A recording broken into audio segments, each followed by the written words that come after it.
தனி ஒரு மனிதன் சீமான் 36 லட்சம் ஓட்டு. என் நிலையில் நின்று வென்று காட்டு, என் அளவுக்கு ஓட்டை பெற்று காட்டு. நான் அரசியல் விட்டு விலகிறேன். எனக்கு தந்த நெருக்கடி. 6 தேர்தல்களில் நான் போட்டியிட்ட சின்னத்தை பறித்துக் கொண்டீர்கள். வேட்பாளர் அறிமுகம் வரை எனக்கு சின்னம் என்ன தெரியாது. தேர்தலுக்கு முதல் நாள் சின்னம் இந்த சின்னம். இது இந்த வாக்கு பெட்டியில் இருக்கிறதா? அது இல்லை, வேற சின்னம். இதே மைக்கு, வேற சின்னம், வேற வடிவத்தில். ஒரு சின்ன பயல அவன் தம்பி தங்கைகளையும் பார்த்து என்ன பயம், நீ என்ன பெரிய கிங்காங்க, நீ என்ன பெரிய பரமாத்மா, பாரத நாட்டையே ஆள்கிற பாரதிய ஜனதா ஏன் இந்த இடைத்தேர்தல் போட்டி போடல? ஏன் போடல? ஈரோடு கிழக்குல எங்க ஐயா எடப்பாடி பழனிசாமி முதுகுக்கு பின்னாடி நின்னீங்க. விக்கிரவாண்டி இடைத்தேர்தல் எங்க ஐயா அன்புமணி முதுகுக்கு பின்னாடி நிக்கிறீங்க. சிங்காதி சிங்க வா, நான் நேரில் நிக்கிறேன், நீ நில்லு வா. என்னை விட ஒத்த ஓட்டு ஒண்டி கொண்டி நின்று வாங்கி கேட்டு பார்த்துருவோம். இந்திய தேசியமா தமிழ் தேசியமா? இப்பவும் ஐயா ஸ்டாலினுக்கு சொல்றேன், திமுக நாம் தமிழர் ரெண்டே பேரு. சாராய கடை கல்லு கடை ரெண்டும் மோதுவோம், வா மோதுவோம். கூட்டணி நீட்டணி சீட்டணி எல்லாம் தள்ளிவிடு. ஸ்டாலின் சீமான், கருணாநிதி மகன் பிரபாகரன் மகன், நேருக்கு நேரம் மோதுவோம். டிஎம்கே வெர்சஸ் என்டிகே. திராவிடமா தமிழ் தேசியமா? ஒழிக்கப்பட வேண்டிய தீயதே திராவிடம் தான் இந்த நாட்டில். திராவிடம் உறுதியாக நின்றால் ஏது இந்தியம்? ஏது? நீ முதுகில் சுமக்கவில்லை என்றால் அவனுக்கு இடமேது இங்கே? எப்படி காங்கிரஸ், எப்படி பாரதிய ஜனதா, இந்த திராவிட கட்சிகள் தோளில் தூக்கி சுமக்கவில்லை என்றால் இவர்களுக்கு நிற்க இடமேது? ஏது? எங்கே இருப்பார்கள் இவர்கள்? திராவிட பன்னிகளின் ரத்தத்தை குடிக்கிற உண்ணிகளாக ஒட்டி கொண்டு திரிகிறார்கள் இவர்கள். இன்னைக்கு சொல்லு பாப்போம்.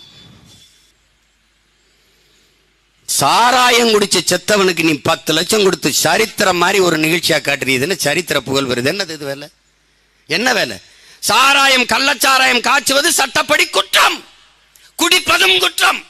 சட்டப்படி குடிச்சு செத்தவன் வித்தவன் இவனுக்கு சட்டப்படி அரசு 10 லட்சம் ரூபாய் நிவாரணம் கொடுக்குது. இது அரசா தரிசா? என்னது இது? எதை நோக்கி நகர்த்துகிறீர்கள் நீங்கள்? இந்த தமிழ் சமூகத்தை எதை நோக்கி கொண்டு போகிறீர்கள்? அப்போ குடும்ப தலைவிக்கே 1000 தான், அவ்வளவு வறுமை இருக்கு. ஆனா குடிச்சு செத்தா 10,000. எப்படி இருக்கு? 10 லட்சம். அதுக்கப்புறம் குடும்பத்துக்கு மாசம் 5,000.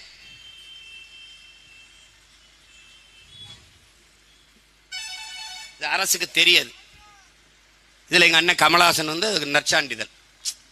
அது குடிக்காதீங்கன்னு சொல்ல முடியாது.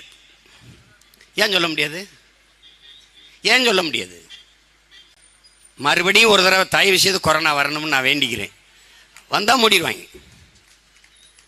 குடிக்காதீங்கன்னு சொல்ல முடியாது, அளவா குடிங்கன்னு சொல்லணும். யார் அளந்து ஊத்த போறது? யாரு? ஐயா ஸ்டாலினா, இல்லை எங்க அண்ணன் கமலஹாசனா, தம்பி உதயநிதியா? 2 ounce தாங்க.